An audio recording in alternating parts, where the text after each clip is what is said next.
You want to know what's going on in Washington, and this week there was a lot going on. We welcome back Congressman Evan Jenkins. Welcome back. Great to be here, Bray. Well, we finally got something done in Washington, a 5-year, I forget how many $billion-dollar deal. How about $2 billion over 5 years just to West Virginia? Yeah, and a $305 billion national project. I mean, that's something that it seemed like the Senate and the House were having trouble getting on the same page, and finally you did, and this is really, it's been years since it's been a top priority of this delegation from West Virginia. It's certainly a priority of mine.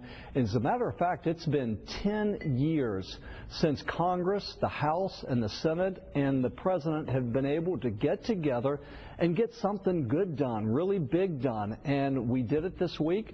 The House and Senate wrapped up their work. They sent it to the President. He signed it.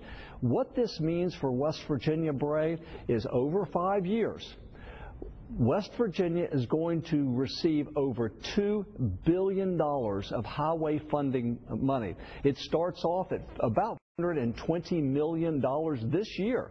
In fiscal year 2016, it grows all the way up till the year 2020. That last year, we are at the number of $480 million.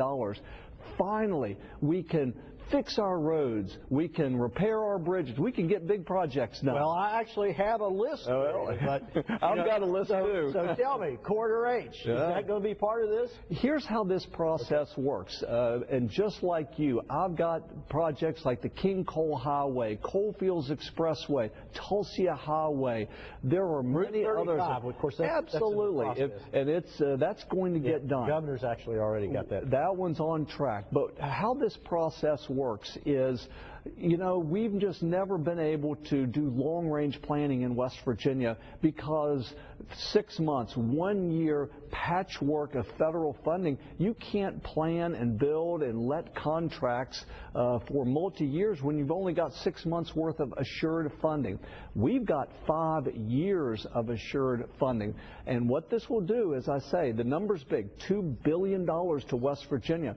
And it's pretty much in the hands now at the state level to prioritize projects and get to work. So the application of those funds to projects, that is really the job of the governor and the Secretary of Transportation, Paul Maddox. Is that right? Yeah, I served as a state legislator for 18 years. I served on the Transportation Committee. And there's no question that there is a heavy role of the Secretary of Transportation and, yes, the governor to kind of prioritize. Well, and the next governor will also. Whoever the governor is. 5 years, so it'll be this year and then the 4 years after that. Absolutely. It's very difficult, this amount of money to pay for all of our needs. But what it is a huge, huge investment. But in addition to doing big projects, there's some provisions in here. For example, rural bridges. Under the old federal law, the funding from the feds could not be used on any bridge repair that wasn't on the federal highway. The federal highway. Well, guess what? This bill allows the state some latitude and discretion. We've got some bridges in rural parts of our state that are in desperate need of repair. Well, this bill will allow the state for the first time to use this money on those kind of projects. Now, I can't let it go without raining a little bit on the parade, because I was reading a news summary of this, and it said the bill is laden with enough industrial favors, practical parochial projects, safety improvements, union demands to gain overwhelming support. Well, I'm not sure what they're talking about. What I do even know, Amtrak is covered in here, right? Well, Amtrak is a critical part of our transportation system, and I will tell you, I had to go to the mat fighting for the Cardinal. Amtrak's important in West Virginia. The Cardinal has a strong ridership. That's the name of the train that goes from Washington up. Chicago to Washington comes right through West Virginia. Let me give you another example. You know, we had the Bakken crude oil train derailment in West Virginia. What this bill does is mandate that those hauling this highly flammable combustible oil must provide information about that transport to first responders so we know beforehand the possibilities and are better prepared. That's good. This also increases the rail tank car safety that could have helped really come under a lot of focus. And no question. So I will tell you what this is laden with.